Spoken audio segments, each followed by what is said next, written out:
And now next topic is colonialism and tribal societies. This is the third part of this video of this chapter. So now let me start from the first line. So it is here कि the profitable exploitation of peasants made the British greedier. तो last topic में हम लोगों ने discuss किया था किस प्रकार से किसानों का यानी कि पीजेंट्स का ब्रिटिश ने शोषण किया था, और अब जब किसानों का शोषण हो चुका था, पीजेंट्स का एक्सप्लॉयटेशन हो चुका था, तो अब ब्रिटिश की जो नज़र थी ये जो था कहाँ पर था, ट्राइबल लोगों पर यानी कि आदिवासी समाज की ओर इसका बढ़ा। पीजेंट से का काफ़ी एक्सप्लॉयटेशन किया, काफ़ी उन्होंने प्रॉफिटेबल किया, एक्सप्लॉयटेशन किया यानी कि आर्थिक शोषण किसानों को किया। अब उनका टारगेट था ट्राइबल, यानी अब ट्राइबल का शोषण करने के लिए नेक्स्ट स्टेप ब्रिटिश ने उठाया। How the tribals were exploited by the British, let's we see in this topic.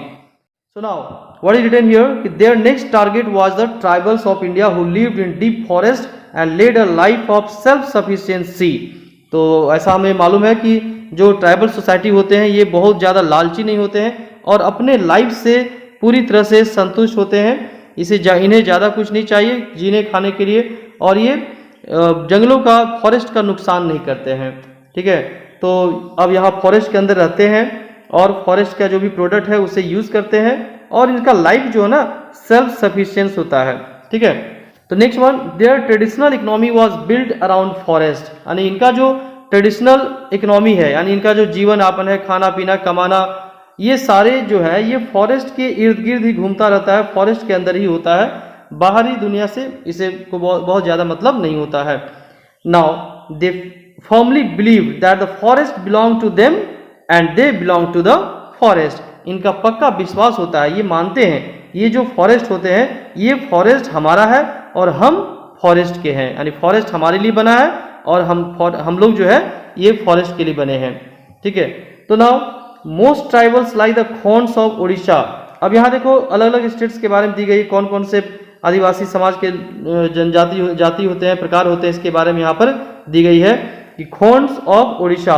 खोंड्स क्या है, एक जाति है, एक ग्रुप है ट्राइबल लोगों का।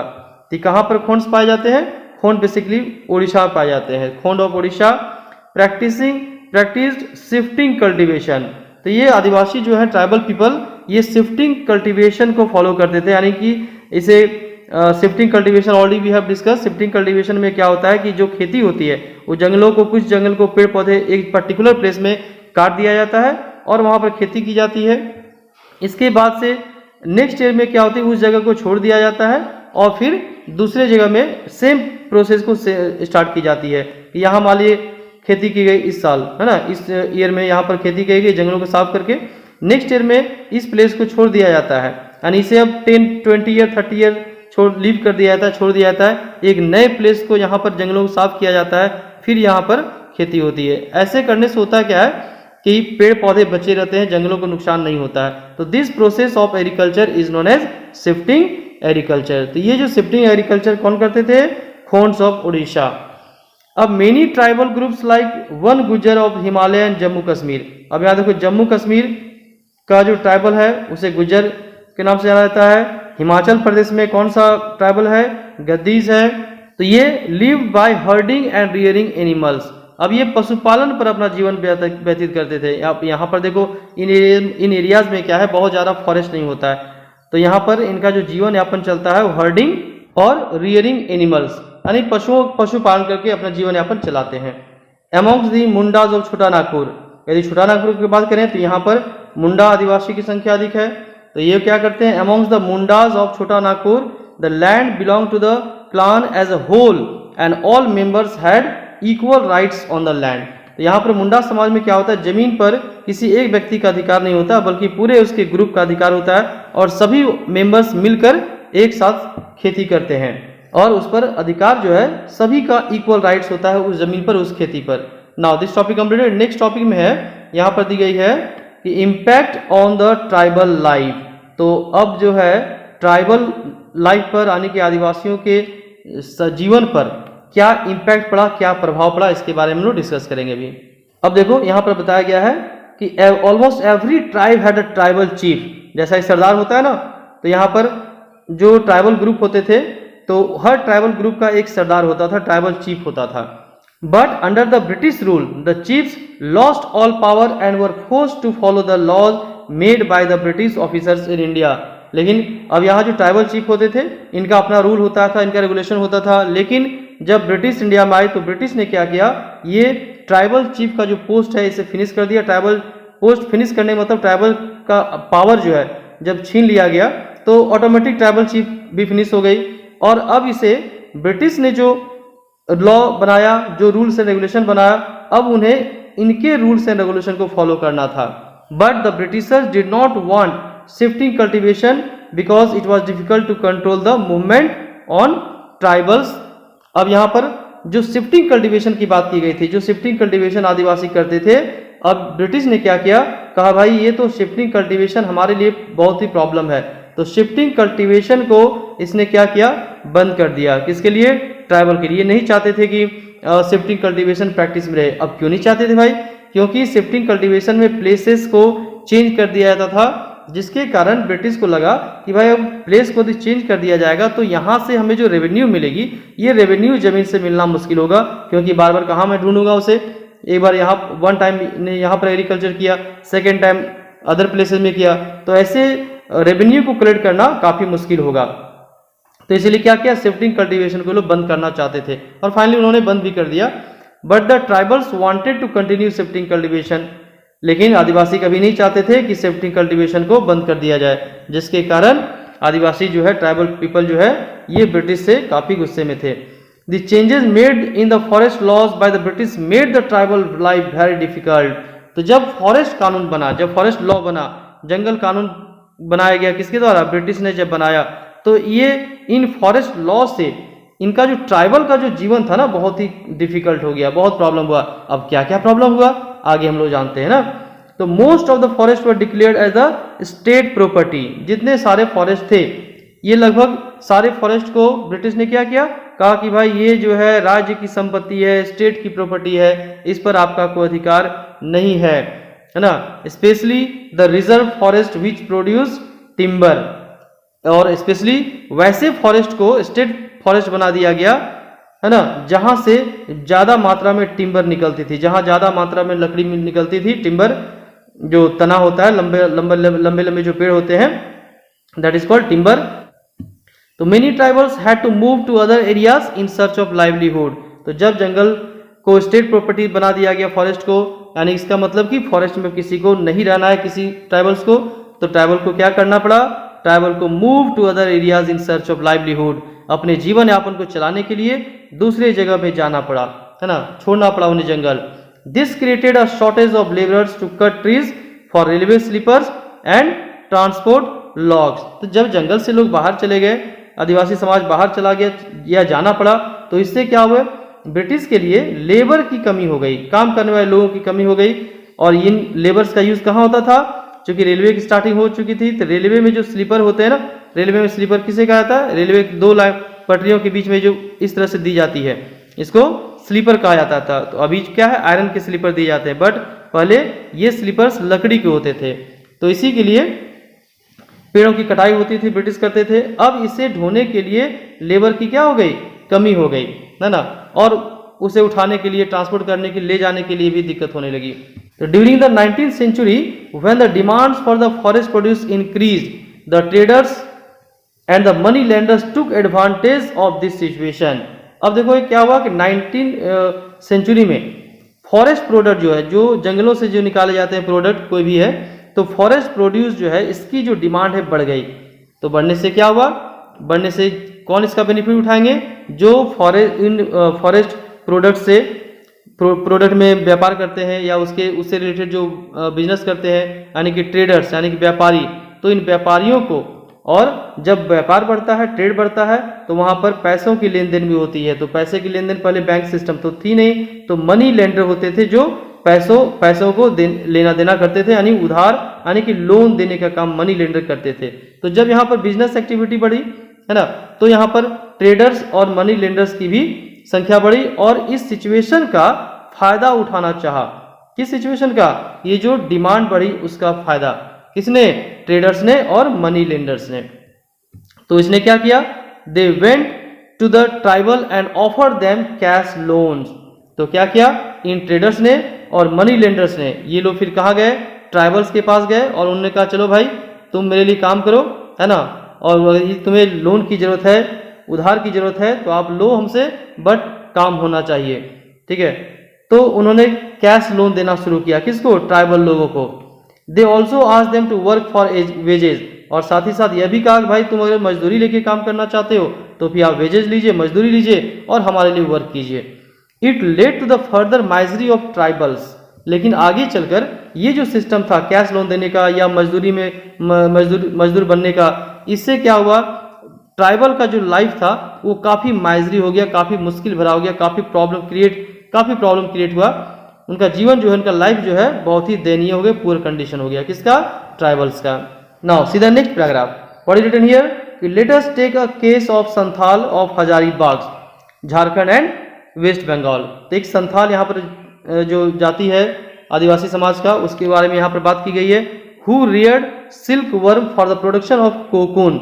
यहाँ पर जो हजारीबाग के जो संथाल हैं, ये लोग सिल्क वर्म की खेती करते थे, जिससे रेशम के कपड़े बनाए जाते थे, कोकून तैयार होता है, ठीक है। आपको मैं फिगर में दिखाऊंगा कोकून कैसा होता है। तो कोकून तैयार करते थे। When the demand for Indian silk increase, efforts were made to encourage silk production.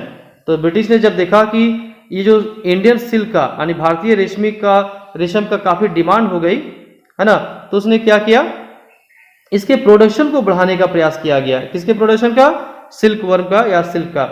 तो ब्रिटिश ने क्या किया, the traders, their agents and many middle man approach the growers. तो फिर से आ गए, ट्रेडर्स आए, व्यापारी आए, एजेंट यानी दलाल बीच में आ गए, मिडिल मैन आए। इन तीनों लोगों ने किससे अप्रोच किया, कहाँ तक अपनी पहुंच बनाई, ट्राइबल लोगों तक अपनी पहुंच बनाई। और उन्होंने ट्राइबल लोगों को फिर से क्या किया, कैश लोन देना शुरू किया, नगद उधार देना शुरू किया, ताकि उसके लिए क्या ट्राइबल पीपल तैयार करे, कोकून को तैयार करे, कोकून को तैयारी करे, है ना, ताकि वो ज्यादा से ज्यादा इसका बिजनेस कर सके। तो you will be surprise to know that they just paid ₹3 for 1000 cocoons. यदि ट्राइबल लोग 1000 कोकून तैयार करते थे तो 1000 कोकून्स के लिए उन्हें मात्र कितना देना पड़ता था, यानी ट्राइबल को कितना मिलता था, ओनली दे हैड टू पे ₹3, यानी उन्हें केवल ₹3 मिलता था 1000 कोकून्स के लिए। जबकि ट्रेडर्स जो व्यापारी होते थे ये क्या रेट में बेचते थे, सोल्ड देम 5 times more, यानी 5 गुना अधिक रेट से बेचते थे, यानी कि ₹15 में बेचते थे कौन, ट्रेडर्स, और जो ग्रो करते थे ट्राइबल उन्हें मिलता था कितना, ओनली ₹3।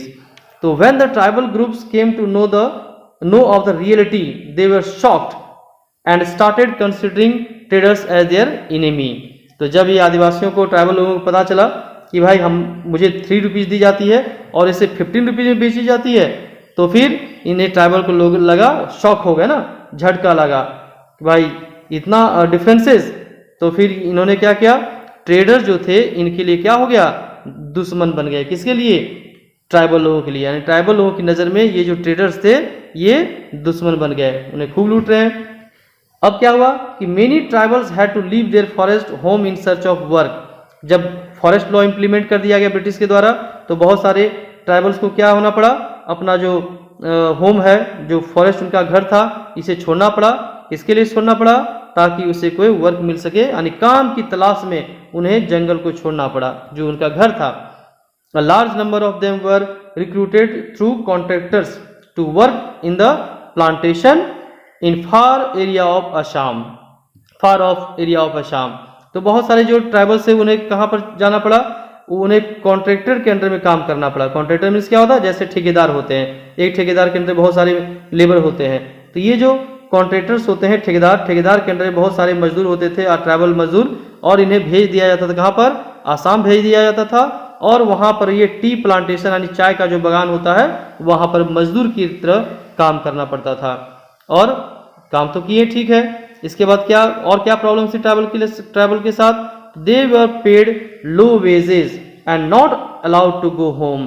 अब दूसरी प्रॉब्लम क्या थी यहाँ पर, एक तो बेचारों को घर छोड़ना पड़ा, मजदूर बनना पड़ा, और जब मजदूर बने तो उन्हें क्या हुआ, मजदूरी जो है काफ़ी लो थी, यानी कम मजदूरी मिलता था, और साथ ही साथ उसे घर वापस आने की भी अनुमति नहीं मिलती थी। काम करना यानी कि बॉन्डेड लेबर बना दिया गया था, बंधुआ मजदूर बना दिया गया था ट्राइबल लोगों को। The plight of the coal mine workers has no less miserable, और दूसरा बताया गया कि ये तो भाई टी प्लांटेशन की बात हुई। कोल वर्कर्स, माइन वर्कर जो खदानों में जो काम करते थे ट्राइबल, उनकी भी स्थिति जो है ना बहुत ही खराब थी, उनकी भी स्थिति दयनीय थी। Many tribals were also recruited in factories and fields to work under harsh conditions.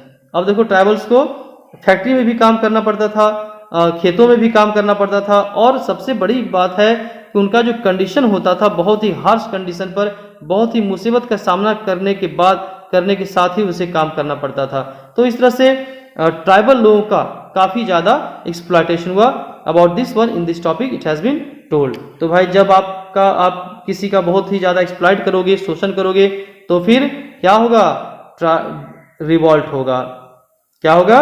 Revolt होगा, है ना। जब एक्सप्लॉयटेशन इंक्रीज होता है तो यहाँ पर रिवॉल्ट होते हैं। तो नेक्स्ट टॉपिक में हम लोग डिस्कस करेंगे कि किस तरह के रिवॉल्ट है, जब एक्सप्लॉयटेशन काफी हाई हो गया तो क्या क्या और किस तरह से और कौन कौन से रिवॉल्ट किए गए। So some revolt, tribal revolts have been given here. Now see the next line of next topic, tribal revolts.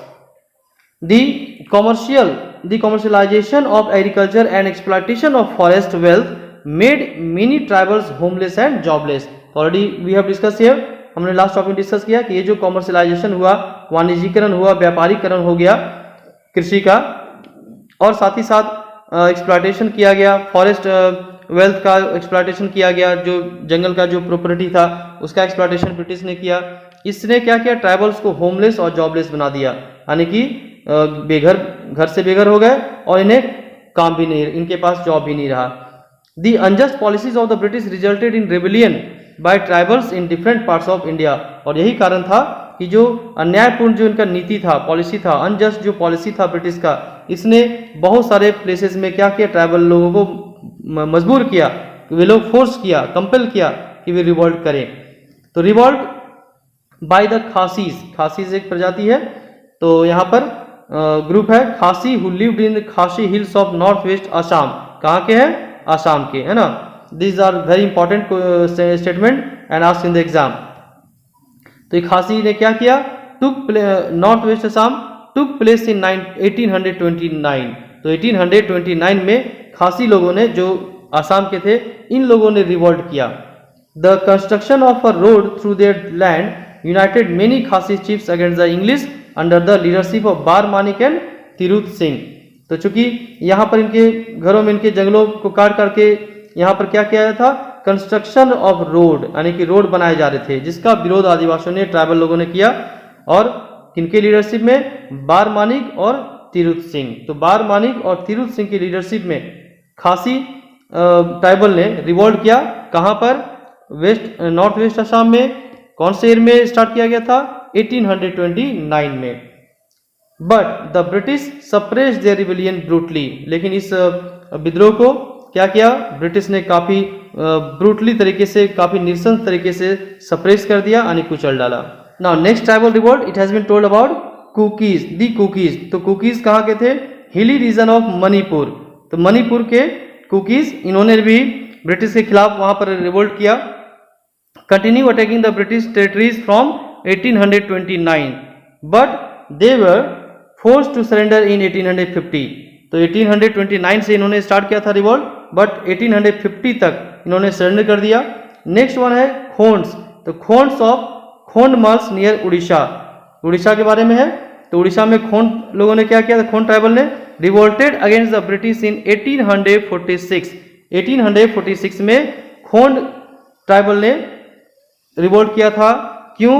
Due to the fear of being annexed but they could not stand before the might of Britishers. यहाँ पर annexation के डर से, यानी कि हड़प नीति के कारण यहाँ पर विरोध, खोंड लोगों ने विरोध किया था, रिवोल्ट किया था। बट यहाँ ये जो है ब्रिटिश के पावर के सामने ये टिक नहीं पाए और इनका जो रिवोल्ट था इसे भी सप्रेस कर दिया गया। Now next one is the Santhals.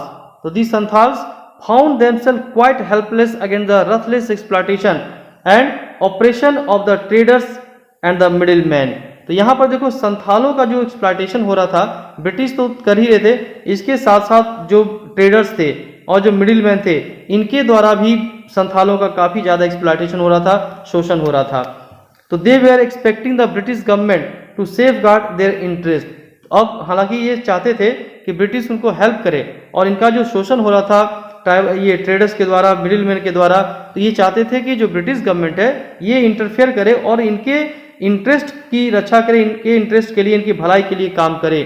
When nothing was done they revolted against the British. लेकिन जब देखा कि भाई ब्रिटिश ने कोई हमारे ऊपर ध्यान नहीं दे रहा है, ब्रिटिश तो और हमारा एक्सप्लॉयटेशन कर रहा है, तो फिर वो लोग, उन लोगों ने भी क्या किया, यानी संथालों ने भी ब्रिटिश के खिलाफ रिवोल्ट किया, विद्रोह किया। इन 1855 टू 1856 यहाँ संथालों ने विद्रोह किया, 1855 to 1856। This is very very important, that's why I am going to repeat this one. तो 1855 to 1856 Santhal revolt started under the leadership of Sidhu and Kanhu Murmu. इसका लीडर कौन था? सिद्धू एंड कान्हू मुर्मू, सिद्धू मुर्मू और Kanhu Murmu. Next one, Mundas of Chota Nagpur. छोटा नागपुर के मुंडा ट्राइबल की बात करें तो यहाँ पर joined by the Kolarian tribe of the same region revolted in 1831। तो मुंडाओं ने कब रिवोल्ट किया? 1831 में रिवोल्ट किया। The struggle was suppressed bye the British forces. हालांकि इस विद्रोह को भी ब्रिटिश ने क्या किया? सप्रेस कर दिया, कुचल डाला। But the exploitation by the merchants and the money lenders continued. और यहाँ जो मनी लेंडर्स थे, जो पैसे देने के काम करते थे, और जो मर्चेंट्स थे यानी कि व्यापारी थे, इनके द्वारा मुंडाओं का शोषण कंटिन्यू रहा, उनके शोषण में कमी नहीं आई, एक्सप्लॉयटेशन कंटिन्यू उनका रहा।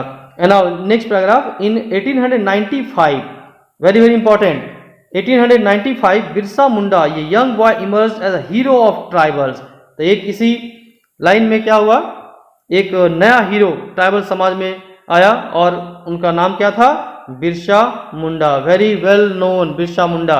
ही urge them to continue to work on their own land. तो लोगों को उन्होंने एक साथ किया और लोगों को कहा कि भाई ये जो जमीन है ये आपकी जमीन है और आपका पूरा अधिकार है, आप अपने जमीन पर खेती करें और किसी को न दें और इसी से अपना जीवन यापन चलाएं। किसने कहा? बिरसा मुंडा ने। This is the picture of Birsa Munda. This would end all their suffering. तो जब बिरसा मुंडा ने कहा कि आपको जो है अपनी जमीन पर खेती करनी चाहिए और ये किसी को देना नहीं है, इससे भागना नहीं है, और यही यदि आप ऐसा फॉलो करते हैं, इसी से आपकी सारी जो सफरिंग्स है, सारी जो प्रॉब्लम्स है, ये आपके प्रॉब्लम्स दूर होंगे। तो यह एक मूवमेंट बन चुका था। As the Birsa movement spread the popularity of Birsa Munda also increase. तो जैसे जैसे बिरसा मूवमेंट इंक्रीज हुआ वैसे वैसे बिरसा मुंडा की जो पॉपुलरिटी थी काफी फेमस हो गए। And he told his people that land policies of the British were destroying there traditional land system. लोगों को कहा उन्होंने, बिरसा मुंडा ने, ये जो ब्रिटिश का जो लैंड पॉलिसी सिस्टम है, जमीन से रिलेटेड जो उन्होंने पॉलिसी बनाया है, ये हमारे ट्रेडिशनल लैंड सिस्टम जो है इसके लिए काफ़ी नुकसानदायक है। ये हमारे ट्रेडिशनल लैंड सिस्टम को डिस्ट्रॉय कर रहा है, बर्बाद कर रहा है और इसे बंद करना होगा। तो Birsa was gelled for 2 years। तो जब ब्रिटिश को लगा अरे भाई मामला गड़बड़ हो सकता है, तो फिर उन्होंने क्या किया? बिरसा मुंडा को 2 साल के लिए जेल में डाल दिया गया, बट उसे फिर से रिलीज कर दिया गया। He instigated the tribals to attack zamindar. तो जब जेल से आए बिरसा मुंडा तो अब उन्होंने कहा ऐसा करते हैं, जमींदार हमारा बहुत ज्यादा एक्सप्लॉयटेशन कर रहे हैं, शोषण कर रहे हैं, तो हमें क्या करना चाहिए? जमींदारों पर अटैक करो, बन जाओ कैप्टन अटैक और कर दो जमींदारों पर अटैक। तो he raised the white flag as a symbol of Birsa Raj. तो सबसे पहले उन्होंने क्या किया? एक व्हाइट फ्लैग को क्रिएट किया और इसका सिंबल क्या बनाया? बिरसा राज का सिंबल बनाया, प्रतीक माना, बिरसा राज आएगा।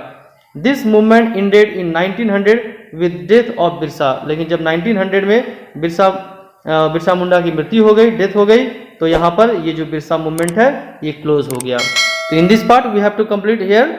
Now in next part, in part 4 we have to start from next topic, that is effects of colonialism on crafts and industries. तो मिलते हैं नेक्स्ट वीडियो में। टिल देन, जय हिंद, जय भारत।